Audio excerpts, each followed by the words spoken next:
उत्तराखंड राज्य स्थापना दिवस पर बीजेपी मसूरी मंडल के द्वारा एक होटल में उत्तराखंड राज्य आंदोलन में अपनी अहम भूमिका निभाने वाले राज्य आंदोलनकारियों को सम्मानित किया गया। कार्यक्रम में बतौर मुख्य अतिथि पहुंचे राज्यसभा सांसद नरेश बंसल ने शहीद स्थल झूला घर पर पहुंचकर उत्तराखंड राज्य निर्माण में अपने प्राणों की आहुति देने वाले राज्य आंदोलनकारियों को श्रद्धा सुमन अर्पित किए। इस दौरान उन्होंने कहा कि पृथक राज्य उत्तराखंड उन शहीदों की बदौलत मिला है और राज्य केंद्र सरकार उत्तराखंड के विकास के लिए लगातार प्रयासरत है।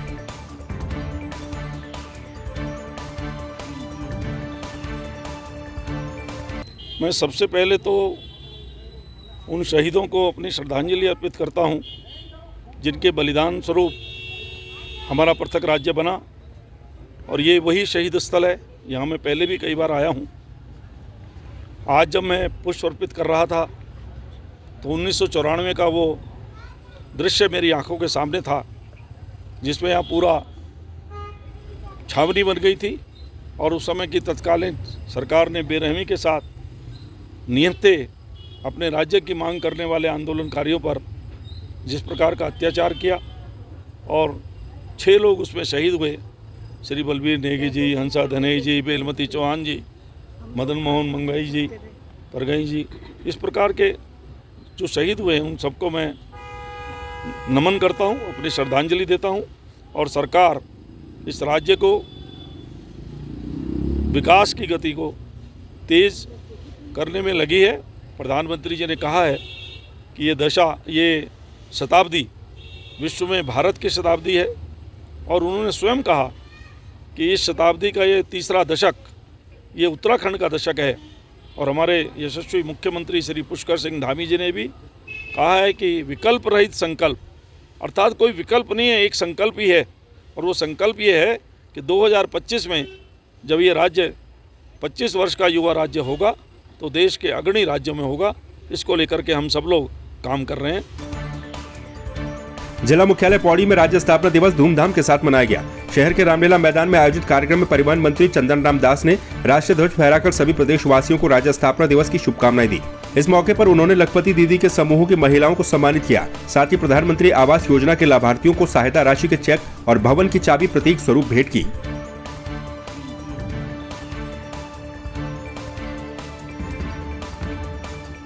राज्य स्थापना दिवस का 22वीं वर्षगांठ में प्रभारी मंत्री के रूप में अपने सभी सहयोगियों के साथ पौड़ी मुख्यालय में मना रहा हूं। मैं यहाँ के आंदोलनकारियों को श्रद्धा सुमन अर्पित करता हूं और जो आंदोलनकारी आज हमारे साथ हैं उनको सबको बधाई और शुभकामनाएं देता हूं। पौड़ी जनपद बहुत बड़ा जनपद है, जहाँ 15 विकासखंड है, लगभग 16 तहसीलें हैं। भौगोलिक रूप में पौड़ी जनपद बहुत बड़ा है। मैं आज आपको विश्वास दिलाता हूं कि प्रभारी मंत्री होने के नाते जो मैंने यहाँ 2 दिन से देखा, यहाँ की विकास की योजनाओं को परखा और आज मैं जिला योजना के माध्यम से अधिकारियों से भी बैठक करूंगा। जो भी यहाँ की विकास योजनाएं होंगी उनको परवान चढ़ाने में, आगे बढ़ाने में मैं सबका सहयोग भी लूंगा और अधिकारियों को निर्देश भी करूंगा। चाहे सड़क की योजनाएं हों, पेयजल की योजनाएं हों, जो अधूरे पड़े विकास कार्य हैं उनको पूरा करने में पूरा ताकत लगाऊंगा और पौड़ी की गरिमा को बहाल करने में पूरी मदद करूंगा। 22वीं वर्षगांठ के शुभ अवसर पर हम लोग सब लोग यहाँ पर पौड़ी जनपद के सारे लोग यहाँ पर इस कार्यक्रम को मना रहे हैं। बड़े उत्साह के साथ, हर्षोल्लास के साथ इस कार्यक्रम का शुरुआत हुई है। शुरुआत में जो यहाँ शहीद हुए थे उत्तराखंड आंदोलन के दौरान, उनको पुष्पांजलि अर्पित की गई। उसके बाद तरह तरह के यहाँ पर सांस्कृतिक कार्यक्रम भी हुए, स्वागत हुआ और इसके बाद सभी विभागों के यहाँ पे स्टॉल भी लगे हुए हैं कि जो जानकारी है आम आदमियों तक वो जानकारी पहुँचे। इस अवसर पर बड़ा अच्छा कार्यक्रम हुआ है और मैं समझता हूँ कि हम सब लोगों का कर्तव्य बनता है कि इस अवसर पर हम लोग कुछ न कुछ यहाँ से सीख के जाएं और अपने अपने क्षेत्र में पौड़ी के विकास के लिए जो भी कर सकते हैं वो कम है। इसके लिए जितना ज़्यादा कर सकें उतना हम लोगों का प्रयास करना चाहिए।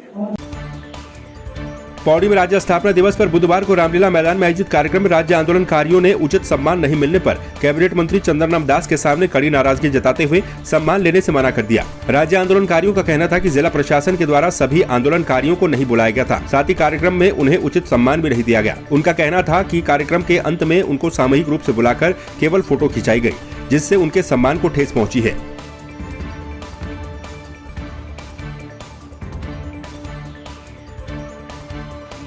मुझे न एसडीएम के द्वारा न डीएम के द्वारा कोई पत्र आया।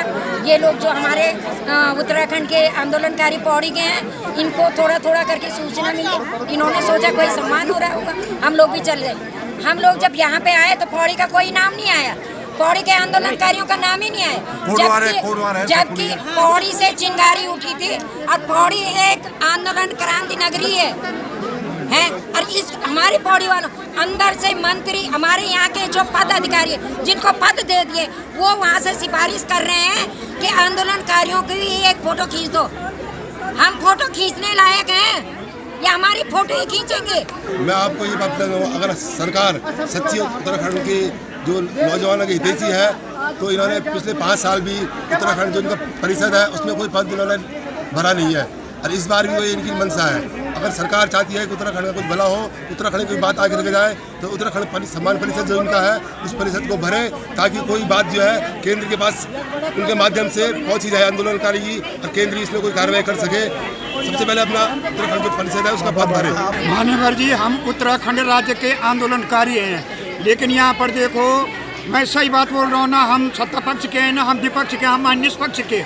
हम ये बोल रहे हैं कि आंदोलनकारियों की आड़ में जो है बीजेपी वाले अपना प्रचार कर रहे हैं आंदोलनकारियों को, और आंदोलनकारियों को आज बेवकूफ़ बना दिया। आंदोलनकारियों की लिस्ट होनी चाहिए, आंदोलनकारियों को हर जगह सम्मानित किया जाना चाहिए, हर डिस्ट्रिक्ट में सम्मानित किया जाना, हर संस्था में सम्मानित किया जाना चाहिए। हमारी यही मांग है। आंदोलन नहीं तो ये दूसरा ऐसा आंदोलन होगा जो सरकार को थामना मुश्किल हो जाएगा। आंदोलनकारियों की इज्जत रखो। आंदोलनकारियों ने जो है, इस राज्य के आंदोलनकारियों ने जो है अपनी कुर्बानी दी, जेलों में रहे, अपने हाथ पैर तुड़वाए। आंदोलनकारियों की इज्जत जब होगी तब जबकि सबकी इज्जत होगी। ऐसे नहीं कि आंदोलनकारियों की इज्जत होनी बहुत पहले है।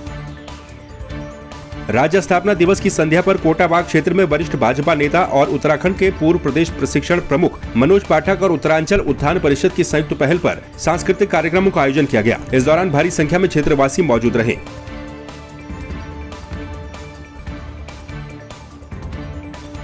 निश्चित रूप से हमारे उत्तराखंड के यशस्वी मुख्यमंत्री श्रीमान पुष्कर सिंह धामी जी के नेतृत्व में हम सब यहाँ की छोटी बड़ी समस्याओं को साथ में लेते हुए और इस पूरे कोटाबाग के सर्वांगीण विकास के लिए, पूरी कालाढूंगी के सर्वांगीण विकास के लिए सतत और अनवरत प्रयासरत रहेंगे और प्रभु से प्रार्थना करेंगे कि हम सबको सद्बुद्धि उसी मार्ग पर ले जाते हुए बिना लोभ लालच के, बिना स्वार्थ के समाज की सेवा में प्रभु लगाएं। स्वास्थ्य, शिक्षा, सड़कें जो कि विकास का द्योतक हैं, बिजली की भी यहाँ पर बहुत बड़ी समस्या है, उस सब का निराकरण के लिए हम सब मिलजुल के प्रयास करेंगे।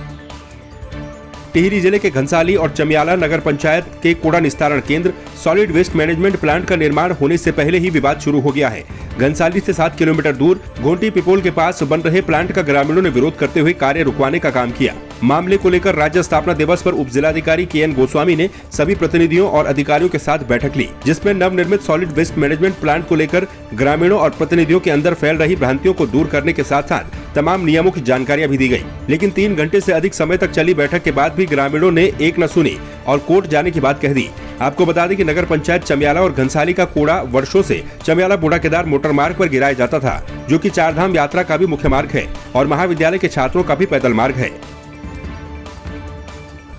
हमारे एसडीएम साहब से वार्ता हुई थी, क्योंकि परसों हमने डीएम साहब से मुलाकात करी थी, तो उन्होंने एसडीएम साहब से बताया था कि वो धरातल बारे में वहाँ पे जाकर देखेंगे और शायद हमें ये लगा कि कुछ हमारी वार्ता सफल होगी, पर यहाँ से हमारी वार्ता असफल रही, तो अब हम कोर्ट का रुख करेंगे और हम किसी भी कीमत में अपनी ढूंढदार पट्टी के प्रवेश द्वार पर अपने पैतृक घाट पर कूड़ादान नहीं बनने देंगे और हम सभी जनप्रतिनिधि एकजुट होकर कोर्ट का रुख करेंगे। डंपिंग जोन के लेकर जो बैठक थी हमारे 27 गाँव के ग्राम प्रधान, क्षेत्र पंचायत और पूर्व के प्रतिनिधि यहाँ पर उपस्थित थे। एसडीएम साहब से हमारी वार्ता हुई, लेकिन वार्ता पूर्ण रूप से विफल है। एसडीएम साहब ने साफ कह दिया कि हम यहाँ पर कूड़ा डंपिंग जोन बनाएंगे, जबकि वहाँ पर हमारा पैतृक घाट है, बगल में मंदिर है, लोगों की आसपास ज़मीनें, लोगों के आसपास घर हैं। हमने सारी बातें उनसे रखी, लेकिन उन्होंने बोला कि हम कुछ नहीं कर सकते और वहाँ पर कूड़ा डंपिंग जोन बनाएंगे। लिहाजा हम भी आगे संघर्ष के लिए तैयार हैं, चाहे हमें वहाँ पर आपसी प्रशासन से संघर्ष करना पड़े, चाहे न्यायालय की शरण में जाना पड़े, उसके लिए हम तैयार हैं। और हम वहाँ पे कूड़ा डंपिंग जोन नहीं बनने देंगे तो नहीं बनने देंगे। तो कुछ नहीं निकला। एसडीएम साहब ने साफ बोल दिया कि वहाँ पे बनना है तो बनना है, लेकिन हम भी नहीं बनने देंगे। हमारा 27 गांव का वहाँ पे पैतृक घाट है, जैसे हमारे रावत भाई जी ने बोला कि 27 गांव का पैतृक घाट है। फिर लोगों का आवागमन का वही रास्ता है और वहाँ पे बगल में बस्तियाँ हैं, सामने गौजाना गाँव है, पिलकी है और इधर से पिपोला है और माता बहनें वहाँ से घास इत्यादियाँ लाती हैं। वहाँ पे अगर डंपिंग जोन बनता है तो जंगली जानवरों का ज़्यादा खतरा है। जैसे एसडीएम साहब ने बोला बनना है तो हम तो नहीं बनने देंगे, चाहे इसके लिए हमें कुछ भी करना पड़ेगा, चाहे हमें इसके लिए कोर्ट की शरण लेनी पड़ेगी, पर हम डंपिंग जोन नहीं बनने देंगे।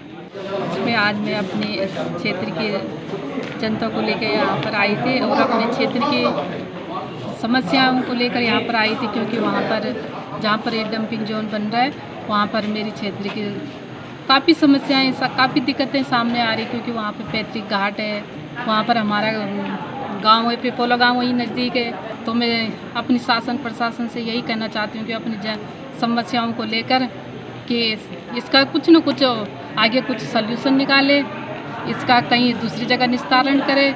विवाद दरअसल कुछ लोग गलतफहमी के शिकार हैं कि इनके द्वारा यहाँ पे कूड़े का भंडारण किया जाएगा या कूड़ा गंदगी फैलाई जा रही है। उनको ये समझाने का प्रयास किया जा रहा है कि जो हमारा कूड़ा डंपिंग का जो प्लांट है ये कूड़ा डंप करने का नहीं है, इसमें सोर्स सेग्रीगेशन का है। आपकी जो कूड़े का निस्तारण होना है वो कैसे होना है, पूरा साइंटिफिक तरीके से होगा। इसमें हमारा जो है शेड बना के कूड़े की छटाई की जाएगी, खाद को खाद के रूप में प्रयोग किया जाएगा और बाकी जो वेस्ट होगा उसको दूसरे हिसाब से रिसाइकिल किया जाएगा। इसमें कुछ कतिपय लोगों को ये समस्या आ रही है, क्योंकि आज तक लोगों को ये लगा है कि जगह जगह कूड़ा जो है डंप किया जा रहा है। पूर्व की स्थिति को देखते हुए लोग ये अंदेशा लगा के चल रहे हैं कि वहाँ पे ऐसी स्थिति आएगी, जबकि मैं उनको पूर्ण रूप से आश्वस्त करना चाहता हूँ कि नगर पंचायतों के द्वारा जो कूड़े का निस्तारण केंद्र बनाया जा रहा है उसमें ऐसी कोई समस्या नहीं आएगी। इसकी मैं पूर्ण रूप से जिम्मेदारी लेता हूँ। या तो यहाँ पर भी वो लागू है और उसके तहत यदि कोई भी व्यक्ति विशेष रूप से जो जनप्रतिनिधि हैं, क्योंकि वहाँ पर वो लोग एजिटेशन कर रहे हैं, ऐसा पुलिस भी हमने वहाँ पर भेजी थी, तो वहाँ से पता चला। तो मैं सभी से आग्रह करूँगा कि इस प्रकार की स्थिति ना बने कि जिससे किसी पर कानूनी जो मुसीबतें उसको सामना करना पड़े। जनप्रतिनिधि हैं तो सबसे प्रजनहित में अपना सहयोग दें उस प्रोजेक्ट में। हाँ, ये है कि हम लोगों की जिम्मेदारी है और पॉल्यूशन कंट्रोल बोर्ड यहाँ पर को है, एनजीटी यहाँ पर को लगातार उसको मॉनिटर कर रहा है, गवर्नमेंट मॉनिटर कर रही है, एडमिनिस्ट्रेशन मॉनिटर कर रहा है। तो साइंटिफिक तरीके से बिना किसी न्यूसेंस के वो प्रोजेक्ट कंप्लीट होगा, ये हमारा प्रयास है इसमें।